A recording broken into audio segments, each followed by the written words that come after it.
Yo YouTube and welcome back to the channel. Today we have 3 tips to improve as an AR player, what you guys should be doing when you're using an assault rifle in Warzone. The first one, honestly my most important one, probably my favorite tip, is controlling the recoil while using the burst fire. Basically, I don't want you to actually switch your weapon into burst, okay? What I want you to start doing is when you're at range, like right now is a perfect example.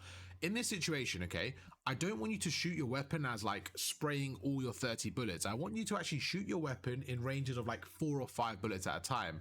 What happens is the recoil naturally centers to the middle after the 4 or 5 bullets once you stop shooting. So let's take a look at this. You see as we shoot, you see as we're stopping, our gun honestly doesn't move. Like we're stopping and we're shooting, and what happens is your weapon naturally recoils up, okay? So it naturally recoils up, but when you stop shooting, the recoil goes back to the center. So if you can do this, if you can get consistent with it, where you're shooting in bursts of like 4 or 5, depending on what you want to do, what you're going to find is if you can control your recoil with the right stick as well, you're going to be in a really good position, because most of your gunfights, you're going to find it not really an issue at long range. Like look at this example here. You see how we're shooting a few bullets at a time? I feel like it's really easy, even at long range. Like right now we have a head glitch we're going up against, but I don't find it an issue. Why? Because I'm shooting a few bullets at a time, and it makes it really like easy to fight people at range. And I do recommend you guys doing this when you guys are using an assault rifle. It's just one of my favorite things I've been doing. To be honest, you're seeing at the STG, it literally doesn't move. Now I've spoken to a few people about this, and their biggest thing is like, if you do this, then you obviously, there's times when you're not shooting, right? Don't you feel like it's a missed opportunity, or you're not wasting kind of time? And my answer to that is always, I'd rather be a little bit more accurate and take a few more seconds and hit more shots, because overall I feel like in your actual gunfight you'll be a lot more successful. I've done this multiple times. You're seeing it right here as well. Like there's so many clips where I could just spray my shot and control my recoil, but you can see it's being a lot more accurate, a lot less kind of chaotic, and I'm really able to just lock in, aim down sight, control that recoil.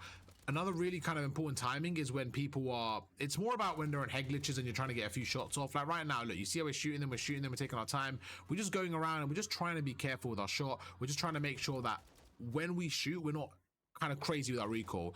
Then yeah, that's basically it for tip number 1. It's going to be like the tap fire, the burst fire, whatever you want to call it. We'll end it with this clip here because this is a good example.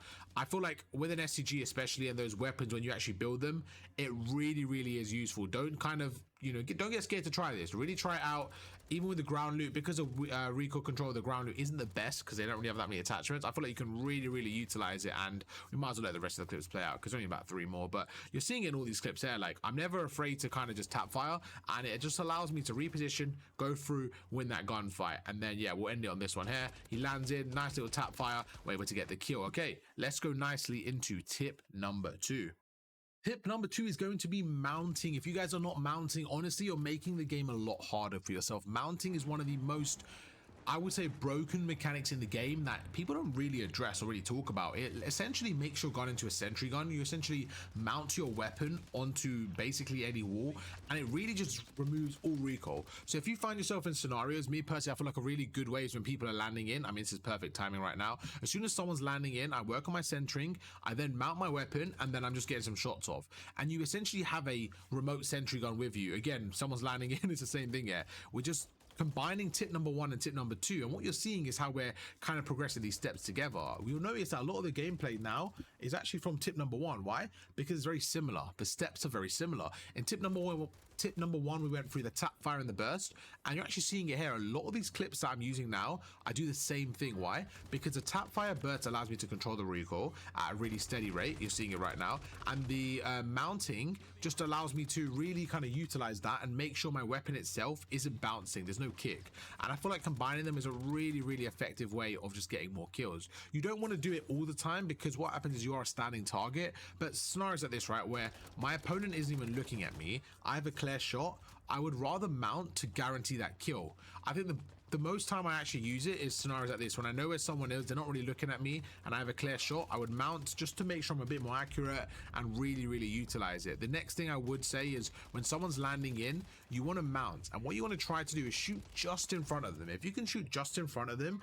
the bullet velocity kind of matches it, so that when as they're landing, you're hitting more shots. You'll probably notice that it's not exactly hit scan. So if you shoot someone as they're landing in and you're hitting no bullets, try to aim slightly in front of them, and you're going to realize it's a success you have. In this clip here, you see we actually use a precision airstrike, and what we're going to do is, because we know the opponent is going to jump off the was it the sky tower, whatever, the lighthouse, I'm then going to mount, because again, I'm expecting him to fly down. So mounting is a really good way of just kind of controlling your recoil at range, as you're seeing in this clip. And we're going to go nicely into tip number 3.